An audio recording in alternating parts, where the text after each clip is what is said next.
Ok, muy buenos días queridos estudiantes, espero se encuentren muy bien. Pues nada, antes de realizar la actividad de hoy, quiero compartirles que, más que compartirles, quiero recordarles que la semana anterior habíamos participado de un foro. Este foro a nivel general abordaba lo que era el capítulo 1 al capítulo 10 de nuestro texto de plan lector. Ok, entonces hoy vamos a continuar con el capítulo 11 para que por favor lo tengan en cuenta. Quiero pedirles el favor que amablemente tomen apuntes en el texto que ustedes, que lo realizaron la semana anterior para que lleven una secuencia. Ok, entonces atentos por favor. Ok, dice acá, capítulo 11. Hice esfuerzos para mostrarme jovial durante el resto del día. En la mesa hablé con entusiasmo de las mujeres hermosas de Bogotá y ponderé intencionalmente las gracias y el genio del P. Mi padre se complacía oyéndome. Eloísa habría querido que la sobremesa durase hasta la noche. María estuvo callada, pero me pareció que sus mejillas palidecían algunas veces y que su primitivo color no había vuelto a ellas, así como el de las rosas que durante la noche han engalanado un festín. Hacia la última parte de la conversación, María había fingido jugar con la cabellera de Juan, hermano mío de 3 años de edad a quien ella mimaba. Soportó hasta el final, mas tan luego como me puse en pie, se dirigió ella con el niño al jardín. Todo el resto de la tarde y la prima noche fue necesario ayudar a mi padre en sus trabajos de escritorio. A las 8, y luego de que las mujeres habían ya rezado sus oraciones de costumbre, nos llamaron al comedor. Al sentarnos a la mesa, quedé sorprendido a ver una de las azucenas en la cabeza de María. Había en su rostro bellísimo tal aire de noble, inocente y dulce resignación, que como magnetizado por algo desconocido hasta entonces para mí, en ella no me era posible dejar de mirarla. Niña cariñosa y risueña, mujer tan pura y seductora como aquellas con quienes yo había soñado. Así la conocía, pero resignada ante mi desdén, era nueva para mí. Divinaza. Por la resignación me sentía indigno de fijar una mirada sobre su frente. Respondí mal a unas preguntas que se me hicieron sobre José y su familia. A mi padre no se le podía ocultar mi turbación, y dirigiéndose a María le dijo sonriendo: hermosa azucena tienes en los cabellos. Yo no he visto de esas en el jardín. María, tratando de disimular su desconcierto, respondió con su voz casi imperceptible: es que de estas azucenas solo hay en la montaña. Sorprendí en aquel momento una sonrisa bondadosa en los labios de Emma. ¿Y quién las ha enviado?, preguntó mi padre. La turbación de María era ya notable. Yo la miraba y ella debió de hallar algo nuevo y animador en mis ojos, pues respondió con acento más firme: Efraín botó unas al huerto y nos pareció que siendo tan raras era una lástima que se perdiesen. Esta es una de ellas. María, le dije yo, si hubiese sabido que eran tan estimables esas flores, las habría guardado para vosotras, pero me han parecido menos bellas que las que se ponen diariamente en el florero de mi mesa.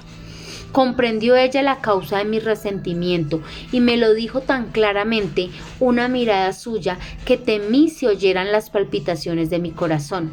Aquella noche, a la hora de retirarse la familia del salón, María estaba casualmente sentada cerca de mí.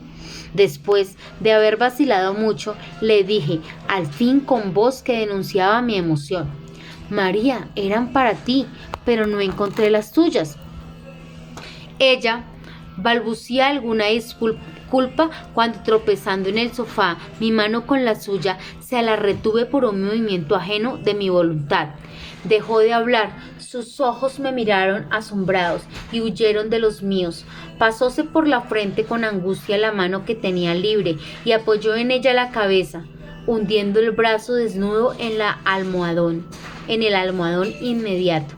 haciendo al fin un esfuerzo para deshacer ese doble lazo de la materia y del alma que en tal momento nos unía.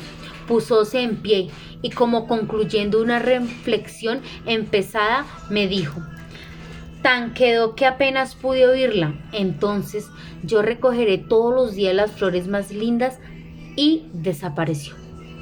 Las almas como la de María ignoran el lenguaje mundano del amor, pero se doblegan, estremeciéndose a la primera caricia de a quien aman, como la adormidera de los bosques bajo el ala de los vientos. Acababa de confesar mi amor a María. Ella me había animado a confesárselo, humillándose como una esclava a recoger aquellas flores. Me repetí con deleite sus últimas palabras. Su voz susurraba aún en mi oído: entonces yo recogeré todos los días las flores más lindas, dijo ella. Ok, entonces vamos para el capítulo 12, por favor atentos, recuerden tomar apuntes, más que no es resumen, recuerden, es apuntes. Ok, capítulo 12. La luna se acababa de elevarse, llena y grande bajo un cielo profundo sobre las crestas altísimas de los montes. Iluminaba las faldas selvosas, blanqueadas de trenchos por las copas de los yarumos, argateando las espumas de los torrentes y difundiendo su claridad melancólica hasta el fondo del valle. Las plantas exhalaban sus más suaves y misteriosos aromas. Aquel silencio, interrumpido solamente por el rumor del río, era más grato que nunca a mi alma.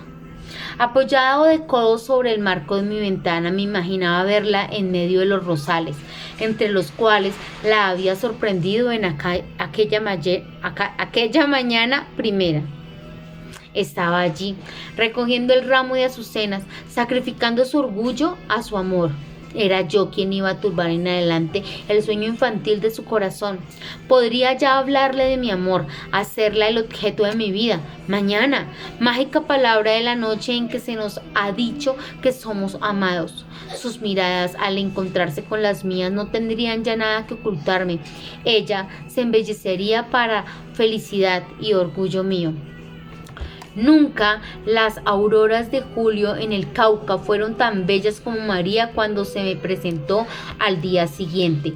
Momentos después de salir del baño, la cabellera de carey sombreado, suelta y a medio rizar, las mejillas de color de rosa suavemente desvanecido, pero en algunos momentos avivado por el rubor, y jugando en sus labios cariñosos aquella sonrisa castísima que revela en las mujeres como María una felicidad que no le es posible ocultar.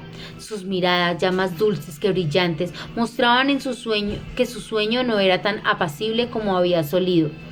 Al acercármele, noté en su frente una contracción graciosa y apenas perceptible, especie de fingida severidad de que usó muchas veces para conmigo, cuando después de deslumbrarme con toda la luz de su belleza, imponía el silencio a mis labios, próximos a repetir lo que ella tanto sabía.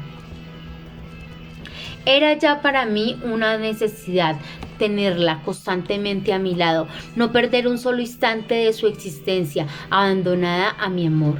Y dichoso con lo que poseía y ávido aún de dicha, traté de hacer un paraíso de la casa paterna. Hablé a María y a mi hermana del deseo que habían manifestado de hacer algunos estudios elementales bajo mi dirección. Ellas volvieron a entusiasmarse con el proyecto y se decidió que desde ese mismo día se daría principio. Convirtieron uno de los ángulos del salón del gabinete de estudio, desclavaron algunos mapas de mi cuarto, desempolvaron el globo geográfico que en el escritorio de mi padre había permanecido hasta entonces ignorado. Fueron despejadas de adornos 2 consolas para hacer de ellas mesas de estudio. Mi madre sonreía al presenciar todo aquel desarreglo que nuestro proyecto aparejaba. Nos reuníamos todos los días 2 horas, durante las cuales les explicaba yo algún capítulo de geografía. Leíamos algo de historia universal. y las más veces muchas páginas del genio del cristianismo. Entonces pude evaluar toda la inteligencia de María. Mis frases quedaban grabadas indeleblemente en su memoria y su comprensión se adelantaba casi siempre con triunfo infantil a mis explicaciones. Emma había sorprendido el secreto y se complacía en nuestra inocente felicidad. ¿Cómo ocultarle yo en aquellas frecuentes conferencias lo que en mi corazón pasaba? Ella debió de observar mi mirada inmóvil sobre el rostro hechicero de su compañera mientras daba esta una explicación perdida. Había visto ella temblarle la mano a María si yo se la colocaba sobre algún punto buscando inútilmente en el mapa. Y siempre que sentados cerca de la mesa, ellas en pie a uno y otro lado de mi asiento, se inclinaba María para ver mejor algo que estaba en mi libro o en las cartas. Su aliento, rozando mis cabellos, sus trenzas, al rodar de sus hombros turbaron mis explicaciones. Y Emma pudo verla enderezarse pudorosa.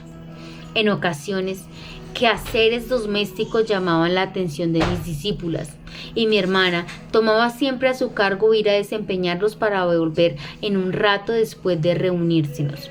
Entonces mi corazón palpitaba fuertemente. María, con la frente infantilmente grave y los labios casi risueños, abandonaba a las mías alguna de sus manos aristocráticas, sembradas de hoyuelos, ellas para oprimir frentes como las de Byron, y su acento, sin dejar de tener aquella música que le era peculiar, se hacía lento y profundo el pronunciar palabras suavemente articuladas que en vano probaría yo al recordar hoy.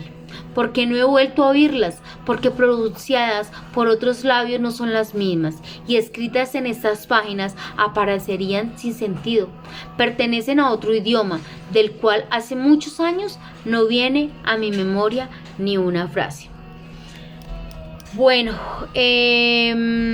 ok, entonces vamos con el capítulo número 13. ¿Ok? Espero estén prestando atención, estén entendiendo. Si en algún momento creen ustedes que no entendieron, deben retomar por favor para que no vayan a tener el lío de que a pesar de que están escuchando o están viendo el video, no entendieron. Vale, continúo. Las páginas de Chateaubriand iban lentamente dando tintas a la imaginación de María. Tan cristiana y llena de fe, se regocijaba al encontrar bellezas por ella presentidas en el culto católico. Su alma tomaba de la paleta que yo le ofrecía los más preciosos colores para hermosearlo todo, y el fuego poético don del cielo que hace admirables a los hombres que lo poseen y diviniza a las mujeres que a su pesar lo revelan, daba a su semblante encantos desconocidos para mí hasta entonces en el rostro humano. Los pensamientos del poeta, acogidos en el alma de aquella mujer tan seductora en medio de su inocencia, volvían a mí como eco de una armonía lejana y conocida que torna a conmover el corazón. Una tarde como las de mi país, engalanada con nubes de color de violeta y lampos de oro pálido, bella como María, bella como transitoria, como fue esta para mí, ella, mi hermana y yo, sentados sobre la ancha piedra de la pendiente, desde donde veíamos a la derecha en la honda vega rodar las corrientes bulliciosas del río, y teniendo a nuestros pies el valle majestuoso y callado, leía yo Episodio de Atala, y las dos, admirables en su inmovilidad y abandono, oían brotar de mis labios toda aquella melancolía aglomerada por el poeta para, entre comillas, hacer llorar al mundo. Mi hermana, apoyando el brazo derecho en uno de mis hombros, la cabeza casi unida a la mía, seguía con los ojos las líneas que yo iba leyendo. María, medio arrodillada cerca de mí, no separaba de mi rostro sus miradas húmedas. Ya. El sol se había ocultado cuando con voz alterada leí las últimas páginas del poema. La cabeza pálida de Emma descansaba sobre mi hombro. María se ocultaba el rostro con entrambas manos.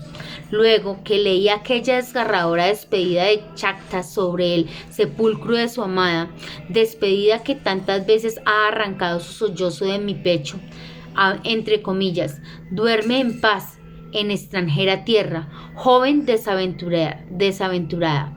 En recompensa de tu amor, de tu destierro y de tu muerte, quedas abandonada hasta el mismo Chactas. Cierre comillas. María, dejando de oír mi voz, descubrió la faz y por ella rodaban gruesas lágrimas. Era tan bella como la creación del poeta. Y yo la amaba con el amor que él imaginó. Nos dirigíamos en silencio y lentamente hasta la casa. ¡Ay! Mi alma y la de María no solo estaban conmovidas por aquella lectura, estaban abrumadas por el presentimiento. Capítulo 14. Pasado 3 días, al bajar una tarde de la montaña, me pareció notar algún sobresalto en los semblantes de los criados con quienes tropecé en los corredores interiores.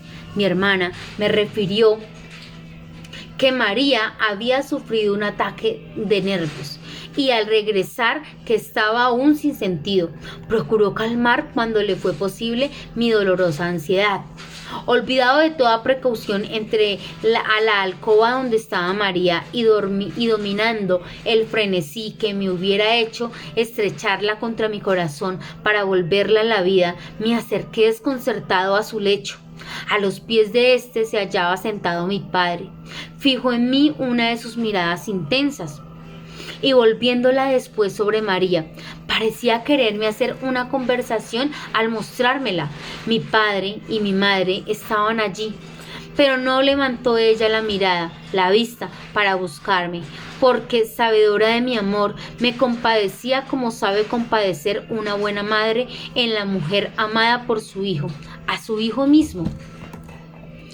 Permanecí inmóvil, contemplándola, sin atreverme a averiguar cuál era su mal. Estaba como dormida, su rostro cubierto de palidez mortal.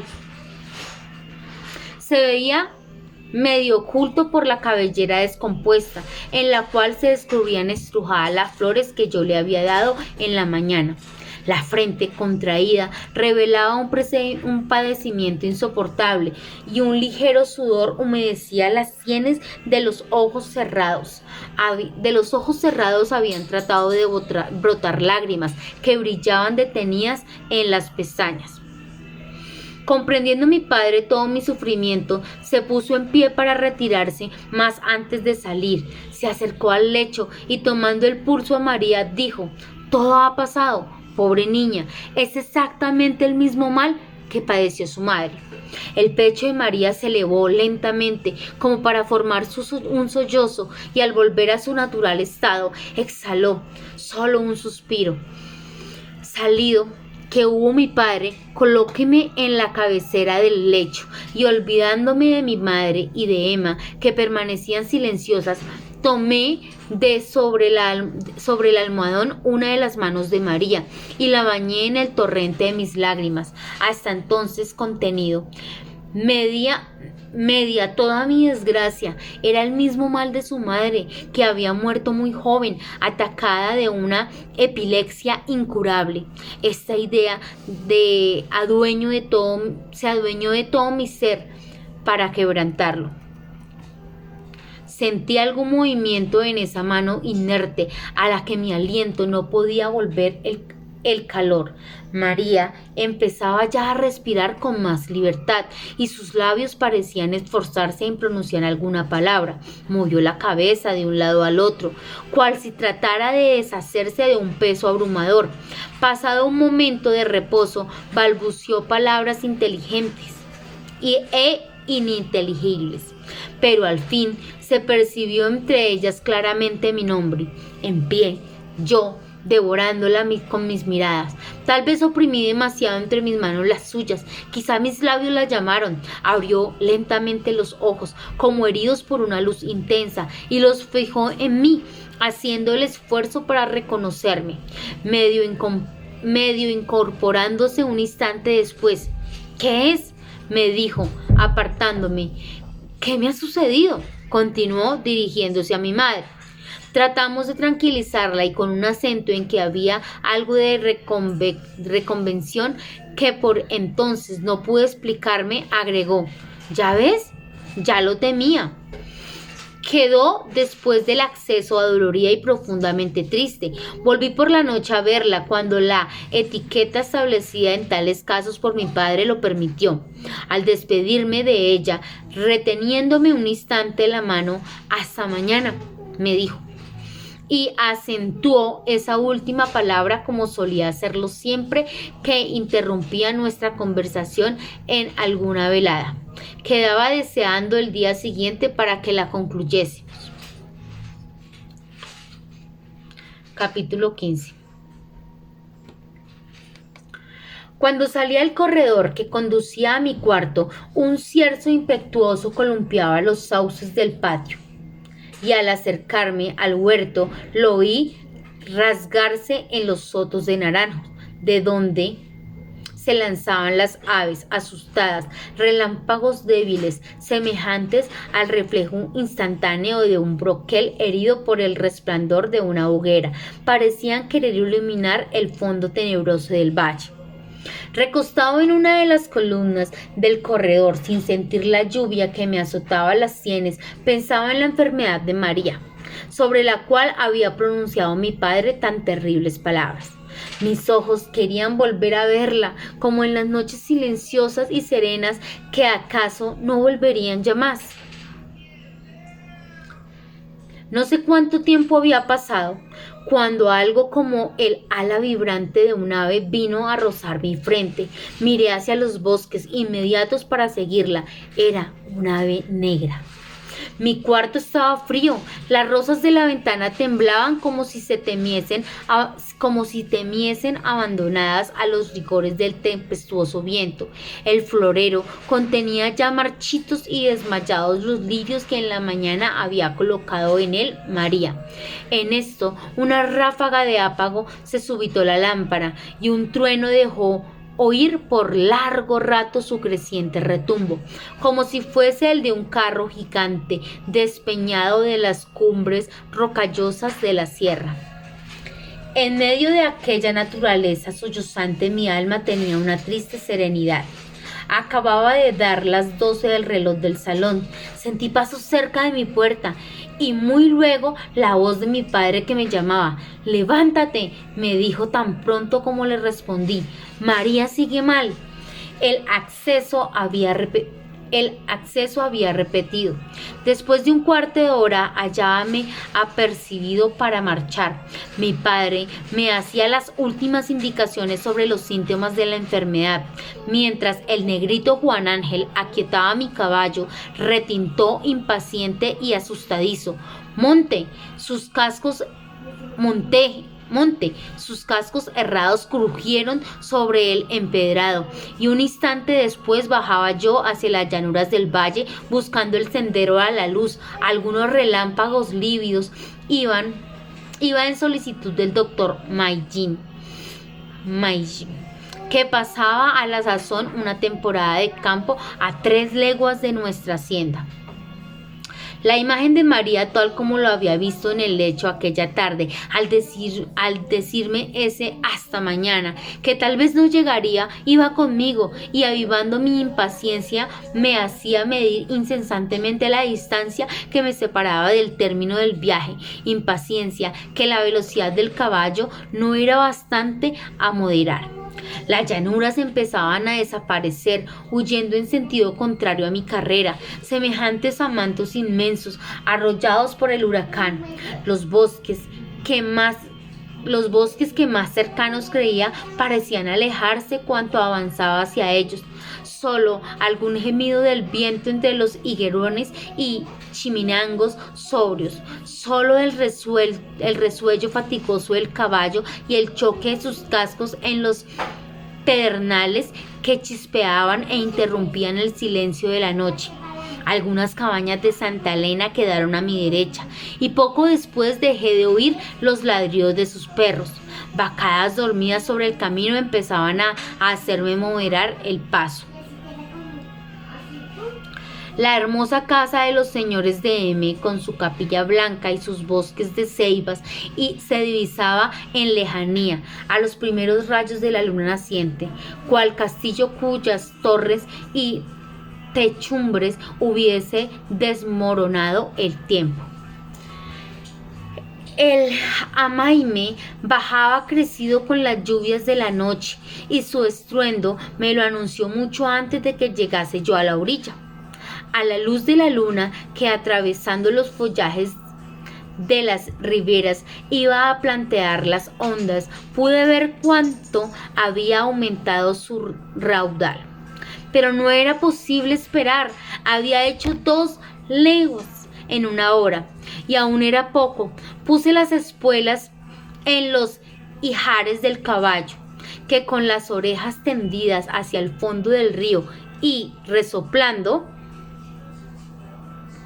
sordamente parecía calcular la impetuosidad de las aguas que se azotaban a sus pies.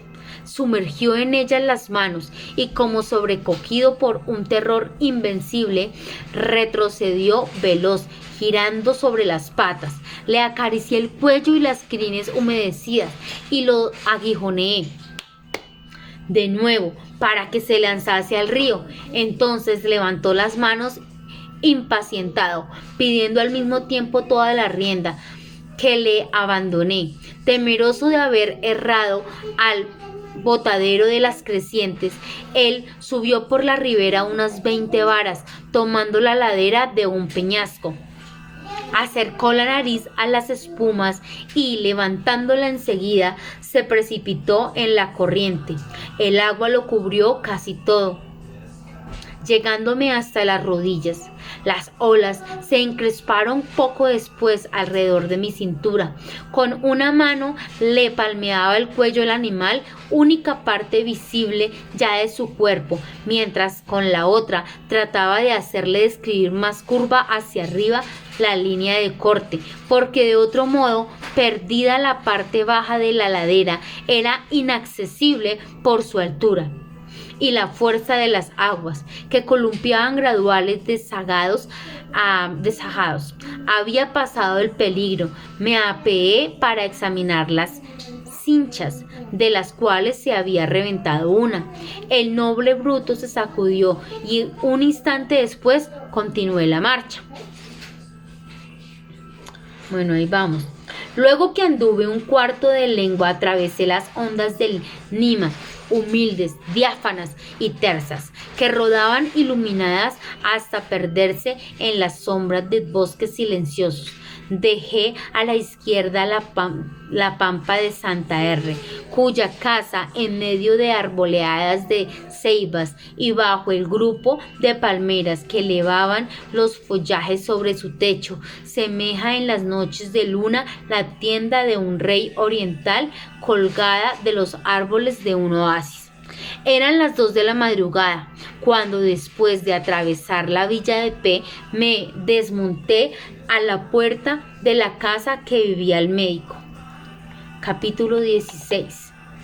Bueno, mis amores, vamos a dejar de momento hasta ahí. Iríamos para el capítulo 16. Quiero que por favor lo recuerden, no lo olviden, tomar apuntes. Listo, vamos a realizar una actividad en clase sobre lo que acabé de leer. No importa si tienen que reproducirlo varias veces o si no me entienden porque no sé, hay tal vez ruido y demás, pueden leer los capítulos del texto. ¿Vale? Les deseo un abrazo gigante, espero me puedan comprender lo que necesito y requiero de ustedes. Un abrazo, 1000 bendiciones y que estén muy bien. Chao.